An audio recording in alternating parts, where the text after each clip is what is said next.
Mayambu Amazing Bible Prophecy Ministry Taram Oxeri Nasisu Fox Books of Matters Tagi John Huss ki wari Putuna Luxury John Huss Pumatau Karamna Roman Catholic Singi Makuta Mahak Kibra Habdi Maramda Ikoi Wari Kara Fox Books of Matters Tagi Taminasi Ahan Bada Ikoi Ishora Patnatausi Sargada Lebayam Mishara Togzana Bay Shoyam Takasari Equina Dr. John Huss na Paisho Prabhu Jesu Christa Gidama Naki Sumba Bible Go Potion do Pagidama Mahapu Hing Mai Taduna Sikiba Mahachu Tona Apana Nahaki the Muktawai Takiba Siguma Wari Sitarga Question Naki Sumba Gidam Tona Apana Tawai Power Tato Pungamba Naki Sumba Gidam Lepungambo and view Tari Pishin according the Sunahana Bo View Tawai Sang with an Roina view Prabhu Jesu Christa giving the Koram Jari Amen. John Huss se Hussenitz hariba Bohemia ki khungang adu da mahak sok lising bagas sahunga marfu adugi matam da poi mahaki mama mapa na mahak se kwadi phaba mahi masing tamningai gi damak mahapu tamalame aduga mahak na sanaba mokhoi gi phibam na mokhoi gi paisa leiba dugi matung ina mahana taming bu khuding mato magi Pibam Madugi Mating Tamalame, Aduga Mahanasu, Galosing Camerum, Dying Pambi over Galosing, art, culture, Sinasing Bigi Maram the Zu Mahana private school, the Mahapatona, Gan Tamlame, Patona Mahimasing the Tamlame, Adugi Matung the Gidi, Bohemia the Labor, Prague High Universe, Asida Mahakse, Prague University, the Mahamakatana Lai Tamba, Salame, Aduga Haidibum Pomasida Zumaki. Galosing so Kimati Hankalame, Yamna brains of Parami, Aduga Mahana Lyric Tambase, Yamna Maki Puning Changba, Maki Lyric Naina Bdama, Kimatic Tawaya was a Masi, Mayam Adugi Marka Maku, Yamna Sintana Bamo enemy. Aduga Soul Lissing Masa Humo Dragon Nipanda, 1390 at Mahakse, bachelor of divinity, Habiti, Equina theology, Lyric Mahak Tamlame. Adugi Matunda, Mahakse Patana Masi Padana Tamle, Tamlakanda Mahate Padana Kanglaba Matunda, Matanga Mahakse, Asagi, Mapamatu the labor Church of Bethlehem, Hariba Sigi, Pastor Wena, Breki Church of Bethlehem, Harris the Mark Pastor Wena Tabak Dorami, Aduga Haidiba Universe City Asigina, Din Su Erami, Aduga rector Adusu Erame, Markse, University Mako, Adusuman Mahana Waitame. As my token hide a Mapumasida University the lady in the Mahana Maki Matoto Yam not Tazana Yam not Taza but Chepagluina Man Adana Pantolame Aduga Mahakse Karikita Mamam Chali Havamatam Mahaki show you a pause and dopodo Madugita Mahakse Mina Pata Sukimati Kanarame Adon Mahana Takpidi Wopo Kudima Queen Mamangi Haptata Takiba English reformer John Wickliffe Mahana takpibdo aduga sanana mahak taklame aduga mahakse mahangna su aduga mahangna matamdida su mahangna ishoyo popatana sandopdo pop amasung mahakki chaminariba mahakki kambuna khangloidaba haibadudi adudagi khangloidabadagi nanthokpa haibdudi oitholamde aduna mahangna su ishogi thabakto mapung phana phajana tawrame asmai tawdana John Wickliffe ki na ishogi reformation bi wari sandopase Kudinda Pakana Sandokirme Aduga John Wickliffe na Ishogi Opau Sandopa Mahaki se Mahana Iriba Lyric Aduga Mahana Iriba Tritrais Aduga Mamadun Ishogi Opau Sandoiba Pamphlet Kumbadugma Mamaduna Poki Amamba Poki Aran Basing Aduga Makoina Ishogi Bible Giwang Matatapi Tambiriba Aran Mayam Aduzumayam the past and the Kangalameva as my to the Mahaki John Wickliffe ki Mahaki doctrine se Mahaki Dharma ki tapi baje Bohemia su yorameva aduga mafam asida laiba mission mahakna takpi baje pajana loksalame aduga makhoi adugi manungda kwadi hena John Huss hairibasna mahakna hena loksalameva aduga mahaki marup mapang mahakai amna tinaba amna thawai yauba ishogi tamu thawai yauba marup mapang ki amram su loksali aduga Jerome hairiba mahaki marup aduga mahaksu John Huss ka matamada seminar ki bini magi wari mathangda lakni adu hairiba asina su loksalameva asmai tawdana ishogi opawdo mukhain harauna sandolami adubu sumaina John Hussna Wickliffe ki ishogi wapau Bible dagi oiba ishogi apau wapau do sandorokpado maduda Prague asida lairiba makoigi bishop mako makoigi Roman Catholic ki bishop mako asina kaidorami hai matanda makoi asi nongomu nongi masingje makoigi reformers singi masing sumeng kalakpa Catholic na masing sum handarakpa asida mahana makoigi Wickliffe ki aiba mayam sandolibado madudagi wapau sandoliba mayam da tong ngai kitama mahana yathang ama pirameba madudi hairiba zathang adudadi kadon kana hairiba maru mapang ate da lairiba khudimakto adu masigi magi John Wickliffe ke ibu khuding musam khoida bishala kadamni hairiba adubu asigumba je taba matamda universe asida lairiba makhoi khudimangna enko adi John Huss amus magi maru mapangsna masigi mayokta ko protest oromeba makoina masi sandokpje masmaina tobje phattena sandoklameba adumai tawduna makoina John Wickliffe ki doctrine adu makoi chena paiba maram dina John Huss na ju asmaina alpisos na asmaina irakpado adugi mayokta mahangna su mahangna iraiba poptagi masagi doctrine magi bull hadi yathang ama phangaga poptagi asmaina tawtharibado adugi mayokta su mahangna leirameba aduga asmaina leirame hadi John Wickliffe ki doctrine sing hairiba asina chingbasing je phongba sandokpa amata yaroi haina sumaina leirameba sumaina John Wickliffe ki writing asu mane ibasing adu makoina condemn torameba asmai tawduna makoina ju matamadu ki doctorate mari gi mayokta ju hairibase makoina submit tawdabagi John Wickliffe ki aibasing makoida leiraga makoida pikhalaktabagi dama makoigi mayokta ju case tawba horameba asmai tawduna makoi leiba adubu university Dr. Juice ka aduga university leiba member miyam aduna hairiba sigi mayokta lepameba aduga masai alpisos na pirakba bull magi decree yathang do adugi mayokta makoina appeal tawduna leirame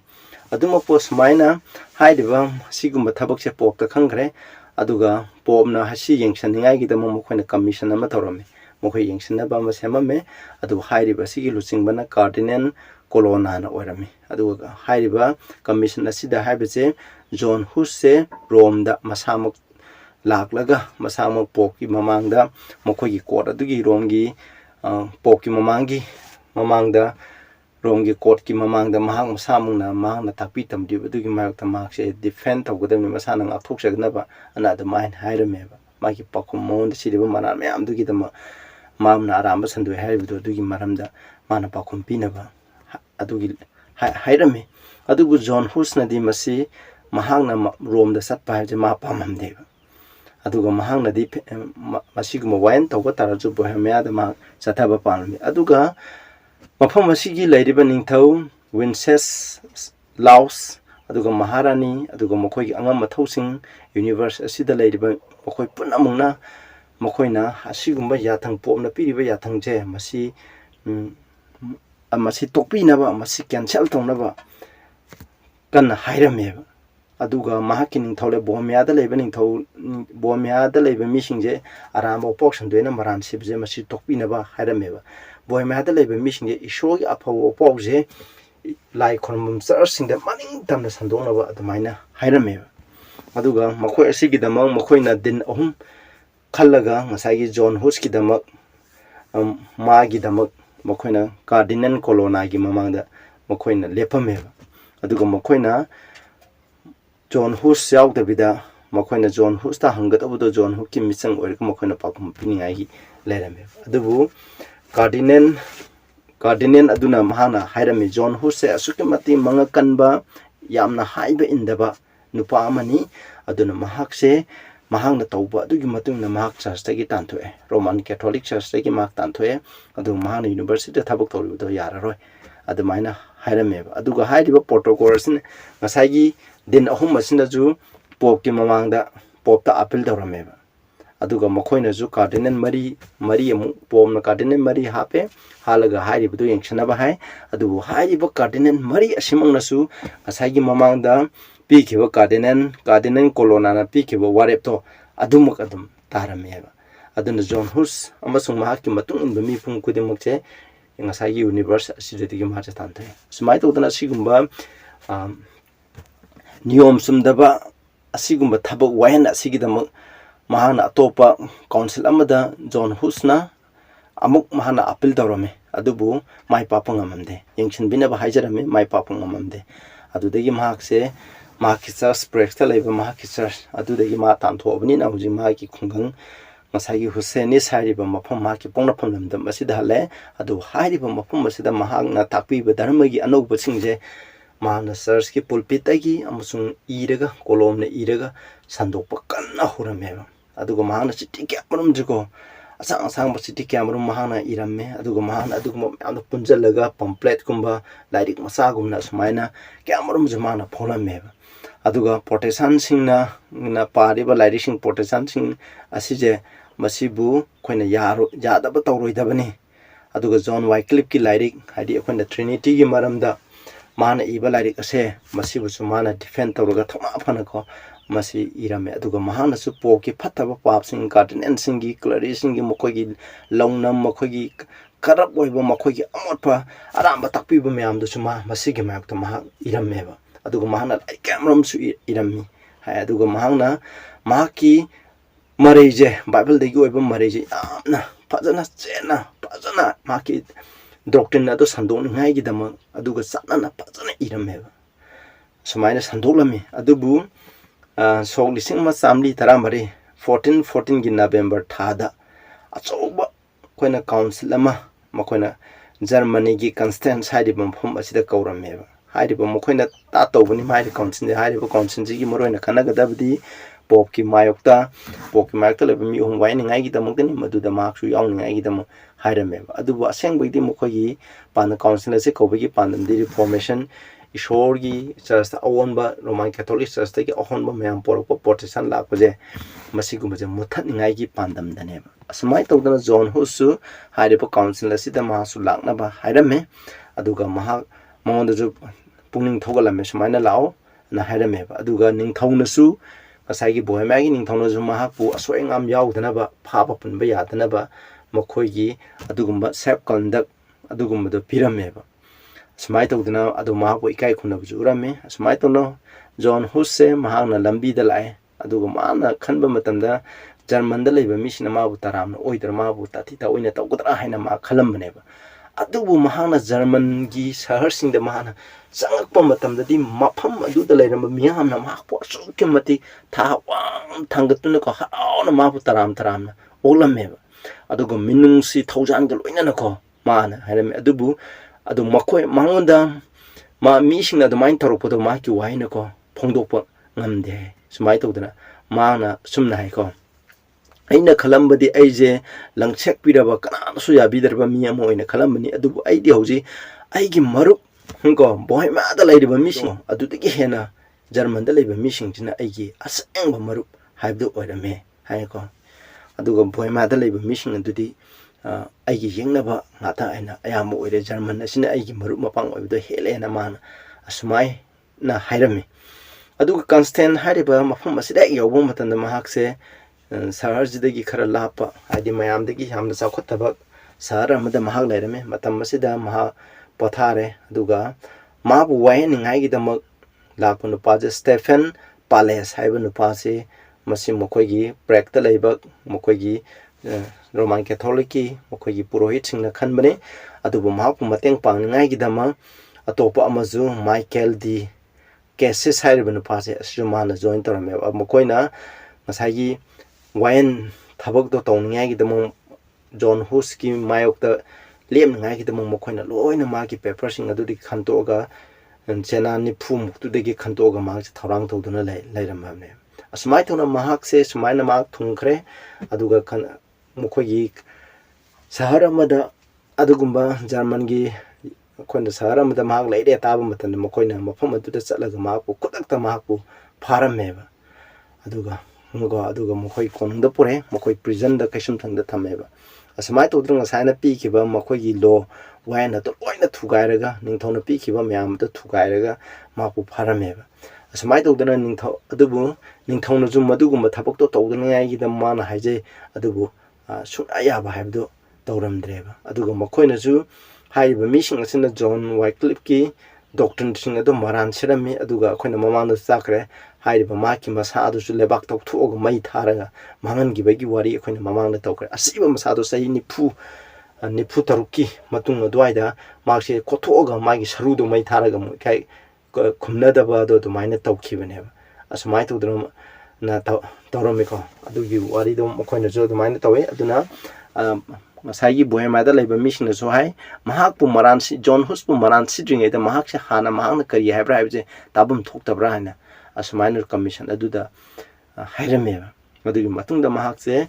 masagi mukhoi gi council adugi mamang da puthoe aduga mahak na I ki ba am che adudagi mahak pu maran sirame maran siraga sumna hairame aduga John Huss na ma ki pakum je mane ko ID pop da appeal da umni ko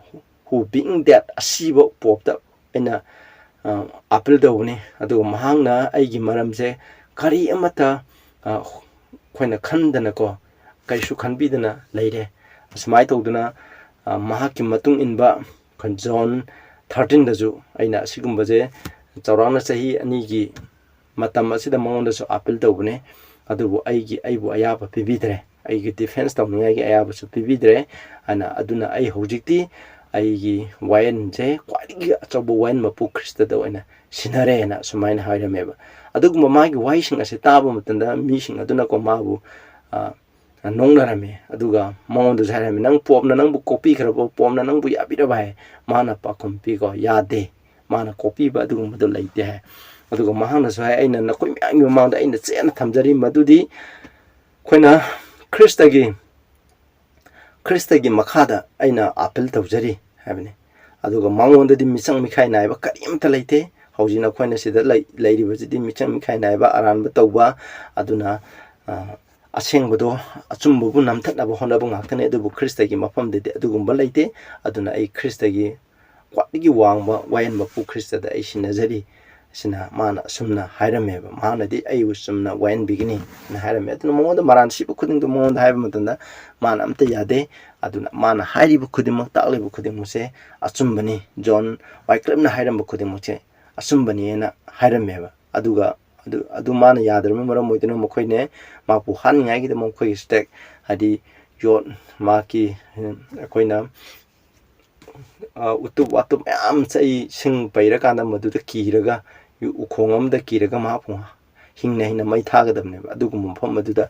purakpane aduga mokhoina mongonda lakpje aramba takpi besingi lusingba mokhoina hai ko adum matanda mana hai aigi Prabhu Jisu Kristna aigi marangki dama mahangna tingkhangi lu upi hangko aduna aisu karigi dama mahaki marangki dama tingkhangi lu upa yaroi dabno mahangna su mahangna mana ayangba crown rup do mahangna hakki batawde asumai tawdana asukimati magi dama ko masi tawningi hai ko asumana maki makokta jo magi makokta do bisomna mongonda haibje nangbu devil da sinare hana magi makokta jo main theleba adugo John Huss na mahaki mamitto sagada yengaga hana pathna tarame Prabhu Jisu Krista hauji aigi thawai ase aigi nangi na famda sinajari anko nahangna ibu kanbibani aduna aina nahaki na famda sinajari yana asumaina hairame adugo mangonda sena pulami adugo mangna hairame aingonda pulliba sena sidi pingman gere masidi calling kai Krista da punki ba chawba chen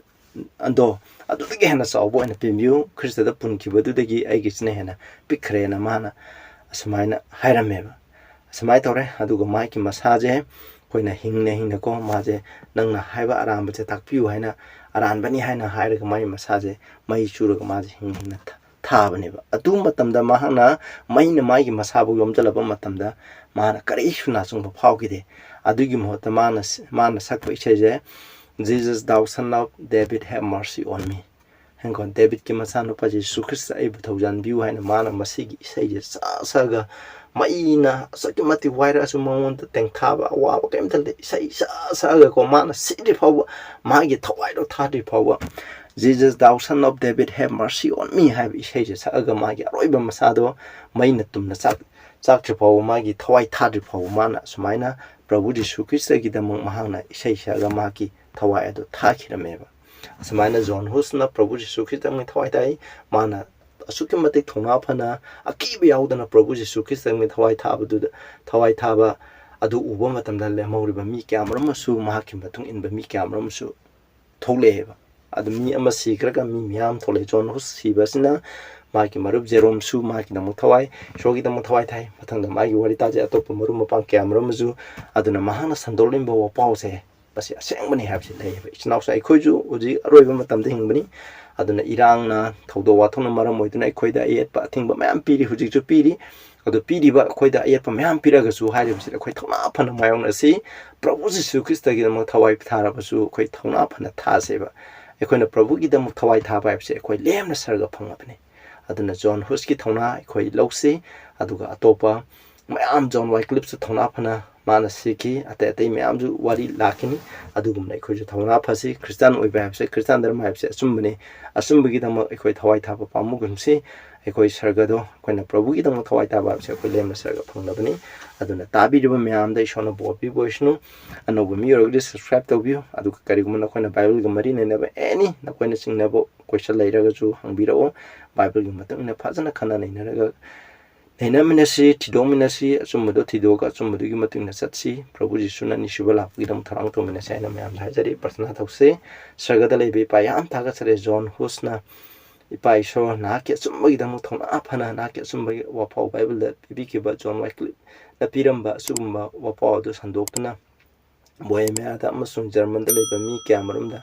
ꯅꯍꯥꯛꯀꯤ ꯑꯐꯕ ꯄꯥꯎꯗꯨ ꯁꯟꯗꯣꯛꯈꯤ ꯑꯗꯨꯒꯨꯝꯅ ꯑꯩꯈꯣꯏꯁꯨ ꯑꯩꯈꯣꯏ ꯃꯐꯝ ꯑꯁꯤꯗ ꯂꯩꯔꯤꯕ ꯑꯃꯃꯝꯗ ꯂꯩꯕ ꯃꯤꯁꯤꯡꯅ ꯋꯥꯄꯥꯎ ꯁꯟꯗꯣꯛꯄ ꯉꯝꯍꯟꯕꯤꯌꯨ ꯅꯍꯥꯛꯀꯤ ꯑꯆꯨꯝꯕꯒꯤꯗꯃꯛ ꯊꯧꯅꯥ ꯐꯅ ꯂꯦꯞꯄ ꯉꯝꯍꯟꯕꯤꯌꯨ ꯏꯄꯥ ꯇꯟꯖꯥꯅ